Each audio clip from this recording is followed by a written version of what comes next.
Hey you guys, have you ever wondered why some people just like to complain?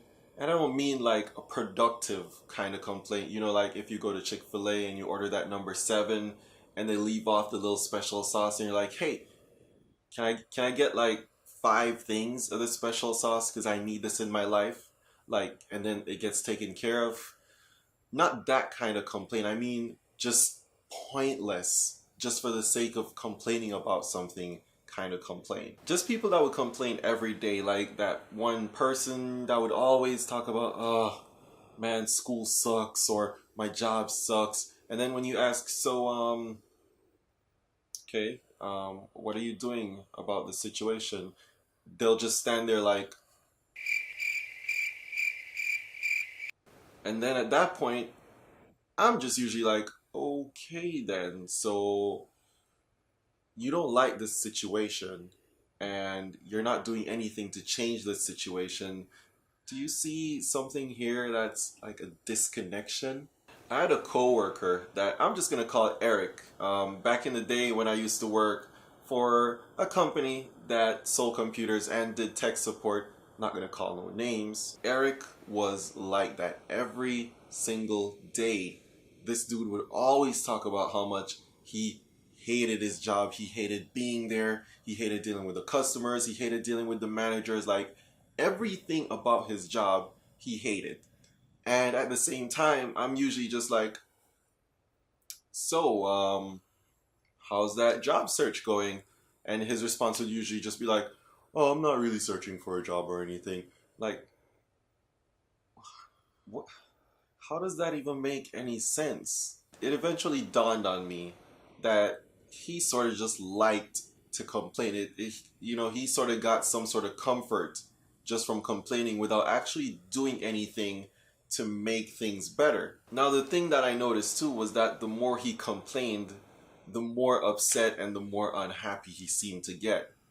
So at that point, it was almost like you kind of realize that you're the one doing this to yourself, right?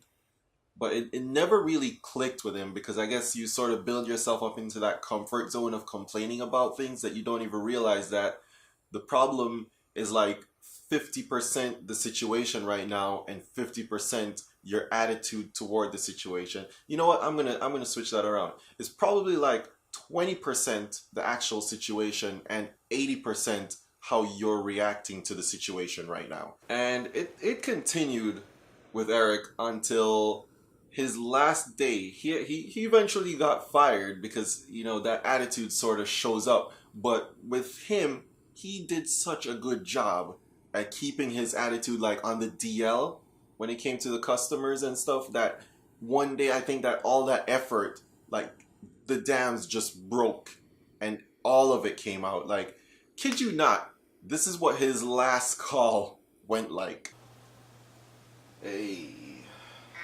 Hello. Is this tech support? Yeah, this is tech support. Okay then. So my printer is not working. I've tried turning it off and on again. I've even reinstalled the drivers, but nothing works. Can you please help me, kind sir? Sure. What I need you to do is to restart the printer. But I've already... Ma'am.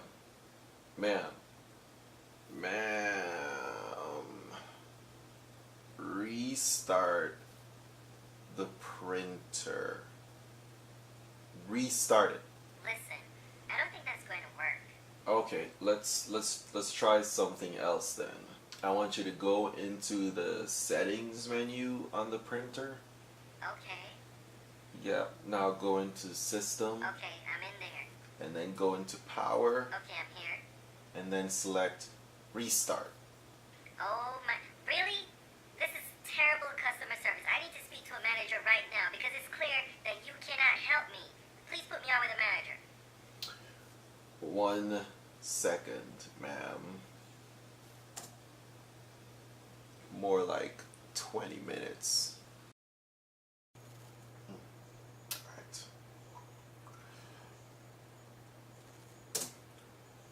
Alright. Hello, yes. This is Manager Fritz.